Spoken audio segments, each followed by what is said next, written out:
والسلام على رسوله الكريم نبينا محمد وعلى آله وصحبه أجمعين أما بعد جیسا کہ ہم نے دیکھا کہ مصنف افعال کے متعلق جو احکام ہیں وہ بیان کرنے کے بعد اسما کی طرف آتے ہیں، ناؤنز کی طرف آتے ہیں اور بیان کرتے ہیں باب مرفوعات الاسماء. یہ باب ہے ان اسماء کے متعلق جو رفع کی حالت میں آتے ہیں، جو مرفوع ہوتے ہیں، جس میں ہم نے دیکھا کہ مصنف بیان کرتے ہیں کہ مرفوعات جو ہوتے ہیں وہ 7 قسم کے ہوتے ہیں، اور ہم نے دیکھا کہ امام سیوطی رحمہ اللہ اس پر اجماع نقل کرتے ہیں کہ مرفوع اسماء جو ہیں وہ 7 ہیں، اور اس پر استقراء بھی دوسری دلیل ہے، اور وہ ہے الفاعل والمفعول الذي لم يسمى فاعله مبتدا، اس کی خبر اسم کانا، اور اس کی بہنوں کی خبر اور اس کی بہنوں کا اسم، اور ان کی خبر اور اس کی بہنوں کی خبر، اور جو مرفوع کے تابع ہو جو 4 قسم کے ہوتے ہیں، النعت، عطف، توکید اور بدل. اور اسی کے متعلق اب مصنف ڈیٹیل میں الگ الگ ایک باب باندھیں گے جس میں مصنف ان کے متعلق ان کے جو کچھ احکام ہیں وہ بیان کریں گے. اس لیے مصنف بیان کرتے ہیں اس کے بعد باب الفاعل. فاعل کے متعلق مصنف یہ باب لاتے ہیں، بیان کرتے ہیں الفاعل هو الاسم المرفوع المذكور قبله فعله وهو على قسمين ظاهر ومضمر، یا ہم کہہ سکتے ہیں ظاہر ومضمر. مصنف بیان کرتے ہیں کہ فاعل وہ اسم ہے جو مرفوع ہوتا ہے جس کے پہلے اس کا فعل مذکور ہوتا ہے، یعنی پہلے فعل ذکر کیا گیا ہوتا ہے اور اس کے بعد مرفوع اسم ذکر کیا جاتا ہے، اور وہ فاعل جو ہوتا ہے وہ 2 قسموں کا ہوتا ہے. فالظاہر نحو قولک، ظاہر جو ہے وہ تمہارے اس قول کے جیسے ہیں کہ تم کہو گے مثلا قام زید ویقوم زید، وقام الزیدان ویقوم الزیدان، وقام الزیدون ویقوم الزیدون، وقام الرجال ویقوم الرجال، وقامت ہند وتقوم ہند، وقامت الہندان وتقوم الهندان، وقامت الهندات وتقوم الهندات، وقامت الهنود وتقوم الهنود، وقام أخوك ويقوم أخوك، وقام غلامي ويقوم غلامي، وما أشبه ذلك. والمضمر 12،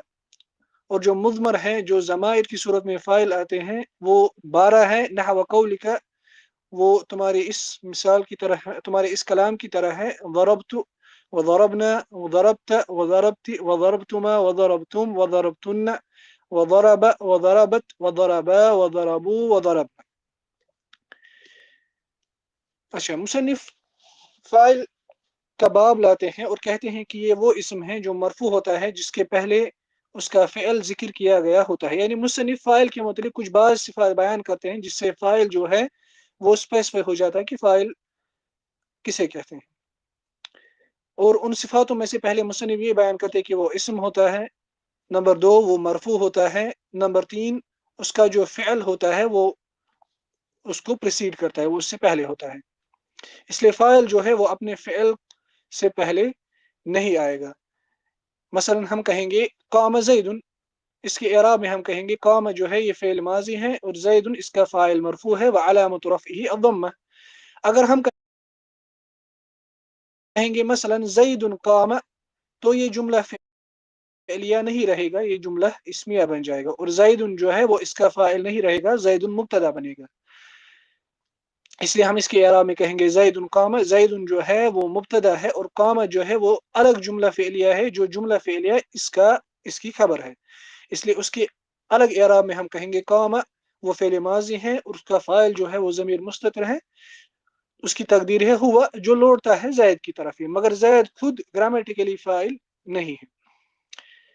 فاعل جو ہے اس کی تعریف جیسا کہ ہم اس سے پہلے بھی دیکھ چکے ہیں 2 طریقوں سے کی جاتی ہے. ایک تو لغت کے اعتبار سے، اور لغت میں فاعل ہر اس چیز کو کہتے ہیں من فعل الفعل واحدثه، جو فعل جو کوئی کا ایکشن کرتا ہے، جو کوئی انسیڈنٹ یا کوئی اکرنس یا کوئی ایکشن وجود میں لاتا ہے. مثلا ہم کہتے ہیں هذا فاعل الجرم، یہ ہے وہ شخص جس نے جرم کیا، یعنی فاعل الجرم یعنی قائم کا کرنے والا، ای محدثہ یعنی اس کو وجود میں لانے والا۔ اصطلاح میں، نحوی اصطلاح میں فاعل کسے کہتے ہیں، اس کی تعریف ایسے کی جاتی ہے جیسے کہ شارح بیان کرتے ہیں، اسم صریح او معول مرفوع احدث الفعل او قام الفعل به،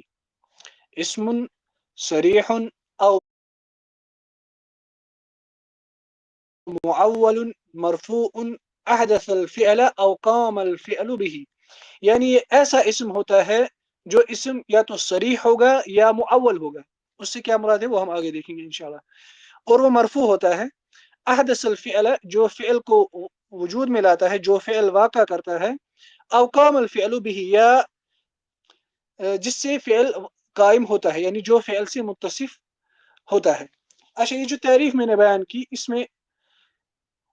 پہلے اشارے بیان کرتے ہیں کہ یہ اسم ہوتا ہے، یعنی فاعل جو ہوتا ہے وہ اسم ہوتا ہے، اس سے فعل اور حرف باہر نکلتا ہے۔ اس کے بعد بیان کرتے ہیں کہ یہ دو صورتوں پہ آتا ہے یہ اسم،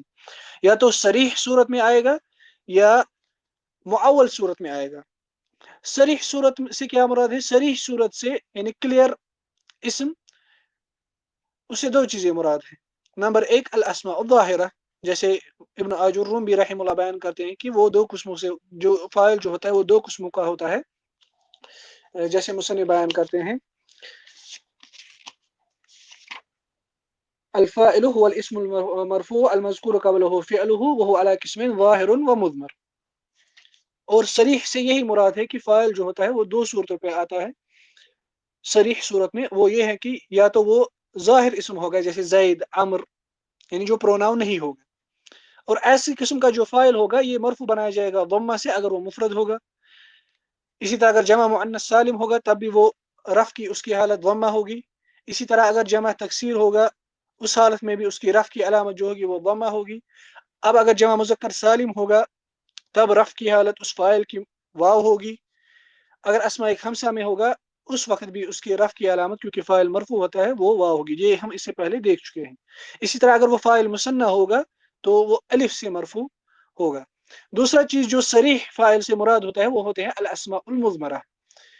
یعنی وہ اسماء جو مضمر ہوتے ہیں، یعنی مراد ہیں پروناؤنس، ضمائر، جیسے انا، ہوا، انت، یا اسی طرح ضربت، فعلت، جو یہ ضمائر ہوتے ہیں جیسے فعل ماضی میں ضمائر ہوتے ہیں فعلت تو، یا اسی طرح فعلتم، یا اسی طرح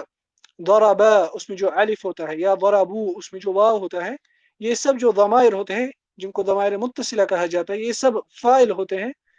مگر یہ اسماء مضمرہ ہوتے ہیں، یعنی صریح قسم کے فاعل ہوتے ہیں مگر اسماء مضمرہ ہوتے ہیں، یعنی پروناؤن ہوتے ہیں۔ دوسری صورت جو فاعل کی ہوتی ہے ان یکون معولا بالصریح، یعنی ایسی قسم کا فاعل جو خود صریح فاعل نہیں ہوگا مگر اس کی تعویل کی جاتی ہوگی، یعنی اس کو انٹرپریٹ کیا جاتا ہوگا، یعنی وہ کسی اور صورت میں ہوگا مگر اس کو پھر انٹرپریٹ کیا جاتا ہے ایز اے فاعل۔ اس کا کیا مطلب ہے یہ ہم اس کے اقسام سے سمجھیں گے۔ مثلا ایک لفظ ہے ان، ان جو ہے یہ اسم ان کی بہن ہے ان، اور ان جو ہوتا ہے یہ کبھی ایز اے حرف مصدر بھی کام کرتا ہے، جیسے اس سے پہلے ہم دیکھ چکے ہیں کہ ان جو فعل مضارع پر داخل ہوتا ہے وہ حرف مصدر ہوتا ہے، اسی طرح ان بھی کبھی مصدر کا کام کرتا ہے، یعنی ان کے بعد اگر کوئی فعل ہوگا، یعنی ان پہلے اپنا اسم لے گا اور اس کے بعد کوئی فعل ہوگا، اس فعل کو ہم کنورٹ کر سکتے ہیں مصدر میں۔ مثلا ہم کہیں گے سرنی انک جئت، سرنی انک جئت، یعنی مجھے پسند آیا کہ تم آئے۔ دیکھیے یہ جو جملہ ہے انک جئت، ہم اس کو تعویل کر سکتے ہیں مصدر میں، یعنی ہم اس کو مصدر میں کنورٹ کر سکتے ہیں اسی فعل کے جنس میں، جو یہ جئت ہے، جاء یجیء، جئت وانت جئت، اسی میں سے ہم اس کا مصدر نکالیں گے، اور وہ مصدر جو ہوگا پھر اس مصدر کا ویسا ہی اعراب ہوگا جیسے اس سے پہلے اس کا عامل ہوگا جو یہاں پہ ہے سرنی۔ مثلا سرنی انک جئت، ہم اس کی تعویل اس طرح کریں گے، ہم بولیں گے سرنی مجیئک، مجیئن یہ جو ہے یہ مصدر ہے جاء کا، جاء یجیء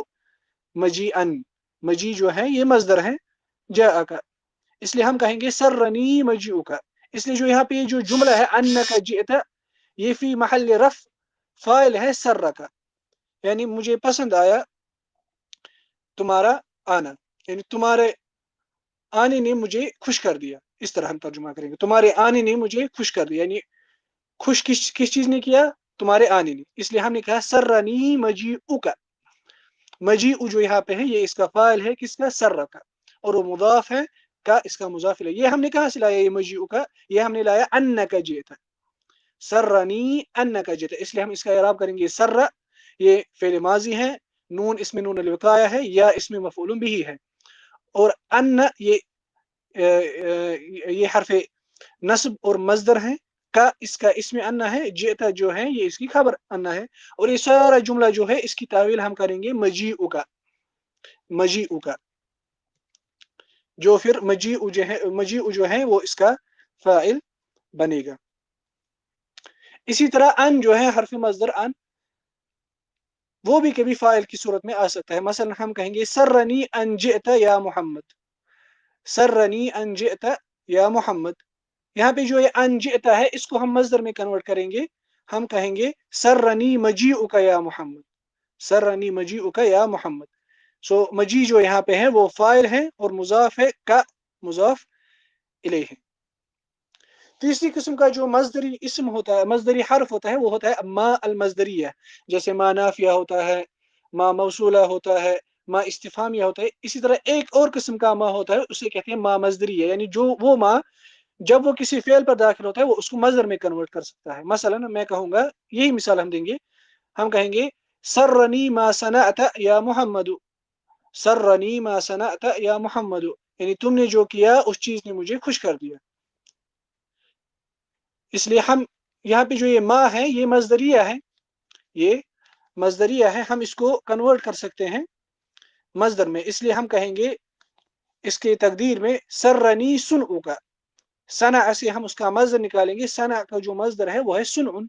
ہم کہیں گے سرنی سنع کا. اچھا ہم کہاں سے لاتے ہیں؟ کیونکہ جو ایکشن کرنے والا ہے وہ ہے تا، سنا تا، جیسے اس سے پہلے جو جملہ تھا جئت، وہ وہاں سے اخذ ہم کرتے ہیں. سرنی ما صنعت یعنی سرنی سنع کا، یہ دونوں سیم ہے. سرنی ما صنعت یعنی سرنی سنع کا. اس لیے ہم اس کا اعراب پھر کریں گے، جو یہ سرنی ما صنعت یا محمد، اس کا ہم اعراب ایسے کریں گے، سر جو ہے یہ فعل ماضی ہے، یا اس میں مفعول بھی ہے، اور ما جو ہے یہ حرف مصدری ہے، اور صنعت جو ہے یہ فعل ماضی ہے، اور تا اس کا فاعل ہے، اور ما صنعت جو ہے یہ اس کو ہم معول بنائیں گے، مصدر بنائیں گے، اور کہیں گے ما صنعت جو ہے یہ یہاں پہ فی محل رفع اس کا فاعل ہے، سر کا فاعل ہے. سو جو فاعل ہوتا ہے وہ یا تو صریح ہوگا، یعنی یا تو وہ ظاہر اسم ہوگا، یا وہ پروناؤن کی شکل میں ہوگا، یا وہ غیر صریح فاعل ہوگا، یعنی وہ کسی اور صورت میں ہوگا مگر پھر ہم اس کو تعویل کریں گے، ہم اس کو مصدر میں کنورٹ کریں گے، اور وہ مصدر جو ہوگا وہ اس سے پہلے جو فعل ہوگا اس کا فاعل ہوگا، اس کا فاعل ہوگا. تیسری قید جو فاعل کی ڈیفینیشن کے متعلق ہے وہ یہ ہے کہ فاعل جو ہے اس کے پہلے فعل آنا چاہیے، فاعل اپنی فعل کو مقدم نہیں آ سکتا، کیونکہ اگر وہ مقدم آ گیا تو وہ پھر مبتدا بنے گا، وہ پھر فاعل نہیں رہے گا. مثلا اگر ہم جاء زید کو زید جاء کہیں گے تو پھر وہ جملہ اس میں بنے گا، اور زید اس میں اس کا مبتدا بنے گا.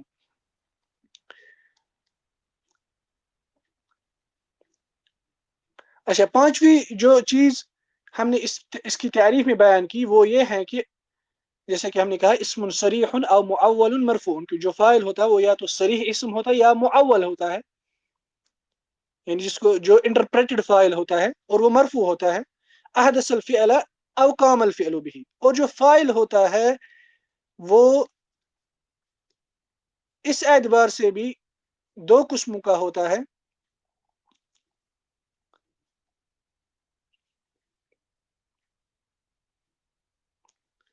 کہ یا تو وہ خود ایکشن کرنے والا ہوگا، یا وہ ایسا اسم ہوگا جس سے کوئی ایکشن متصف ہو گئی. مثلا یہ ہم مثال سے سمجھیں گے، یعنی فاعل جو ہے وہ دو صورتوں پہ آتا ہے. نمبر ایک ان یکون الفعل قائما بالفاعل، کہ جو فعل ہوگا وہ فاعل پہ قائم ہوگا، یعنی وہ فاعل اس سے متصف ہوگا، یعنی دوسرے الفاظوں میں وہ خود وہ ایکشن نہیں کرتا ہوگا لیکن وہ ایکشن اس سے متصف ہوگی، وہ انسان اس سے متصف ہوگا، وہ ان وہ انسان اس سے متصف ہوگا۔ جیسے ہم کہتے ہیں مات زید، ہم سب کو پتا ہے کہ انسان خود کو مارتا نہیں ہے لیکن موت اس پر واقع ہوتی ہے، یعنی وہ موت سے متصف ہو جاتا ہے، وہ موت سے متصف ہو جاتا ہے، یعنی موت اس پر قائم ہو جاتی ہے۔ اسے ہم کہتے ہیں جو فاعل ہوتا ہے وہ یا تو وہ ہوگا جو فعل واقع کرے گا، یا وہ ایسا اسم ہوگا جس سے کوئی جو کسی صفت سے یا جو کسی فعل سے متصف ہوگا، جیسے ماتا زید،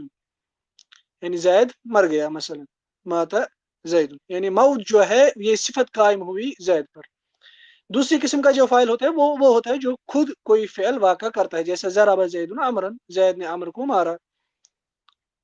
اس لیے جو ضرب کا فعل ہے یہ کیا زید نے اور واقع ہوا عمر پر، اور وہ پھر اس کا مفعول بھی بن گیا۔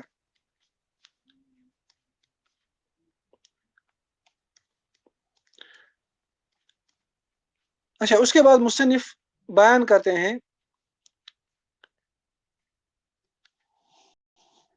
قام زید، یعنی اب وہ مثالیں دیتے ہیں ظاہر فاعل کی اور مضمر فاعل کی۔ ظاہر فاعل کی ایک مثال جو مصنف دیتے ہیں وہ ہے قام زید، اس جملے میں جو فاعل ہے وہ ظاہر اسم ہے اور مفرد ہے، اور مفرد اسم جو ہوتا ہے وہ اس کی جو رفع کی علامت ہوتی ہے وہ مرفوع ہوتی ہے۔ اس کے بعد مصنف کہتے ہیں یقوم زید، یہ بھی سیم جملہ ہے مگر پچھلے جملے میں جو فعل تھا وہ ماضی تھا، اس جملے میں جو فعل ہے وہ فعل مضارع ہے، مگر فاعل دونوں میں سیم ہے، زید زید، اس میں کوئی فرق نہیں پڑے گا۔ اس کے بعد مصنف کہتے ہیں قام الزیدان و یقوم الزیدان، یعنی دو زید کھڑے ہوئے، دو زید کھڑے ہو رہے ہیں۔ یہاں پر مصنف مثنیٰ کی مثال دیتے ہیں، اور مثنیٰ میں ہمیں جو پتا ہے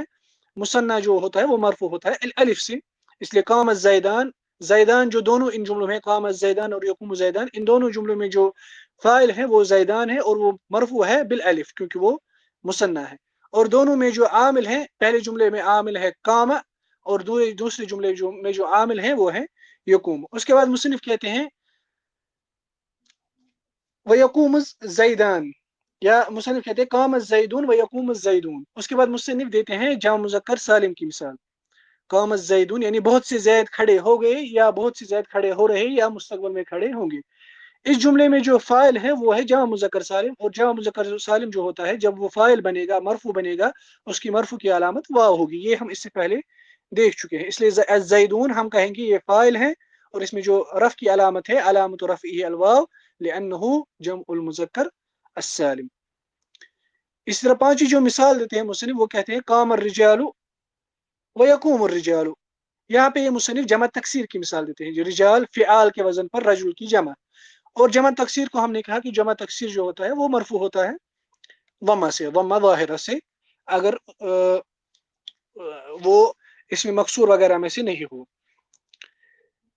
مثلا جو مصنف نے مثال دی قام الرجال و یقوم الرجال، ان دونوں میں جو فاعل ہے وہ الرجال ہے، مرفوع ہے، اور علامت رفع جو ہے وہ ہے ضمہ،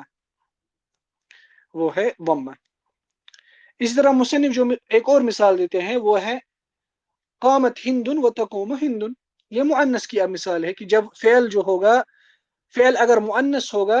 تب اس پر تاء تانیث لگے گا، اس لیے ہم مصنف کہتے ہیں قامت، اس میں جو تا ہے یہ تاء تانیث ہے، یہ ریپرزینٹ کرتا ہے کہ جو فعل کرنے والا ہے وہ اسم جو ہے وہ مؤنث ہے، وہ مؤنث ہے۔ اس کے بعد مصنف کہتے ہیں قامت الہندان و تقوم الہندان، یہ بھی سیم مثال ہے مگر مثنیٰ کی۔ اس کے بعد مصنف کہتے ہیں وقامت الہندات و تقوم الہندات، یہ مصنف جمع مذکر سالم کی مثال دیتے ہیں، جمع مذکر سالم، اور جمع مذکر سالم بھی ہم نے کہا کہ جمع مذکر سالم وہ مرفوع ہوتا ہے ضمہ سے، ضمہ سے۔ اس کے بعد مصنف کہتے ہیں وتقوم الہندات و تقوم الحنود، حنود جو ہے وہ جمع تکسیر کی مثال ہے اور وہ بھی مرفوع ہوتا ہے ضمہ ظاہر سے۔ اس کے بعد مصنف کہتے ہیں وقام اخوک و یقوم اخوک، یہاں پر یہ مصنف اسماء خمسہ کی مثال دیتے ہیں، اور اسماء خمسہ جیسے کہ ہمیں پتا ہے کہ وہ مرفوع ہوتا ہے واو سے، اور یہ دو مثالیں اسی کی، ہم کہیں گے اس میں اخوک، اخو جو ہے یہ مضاف ہے، فاعل ہے، مرفوع ہے بالواو، اور کا جو ہے اس میں وہ مضاف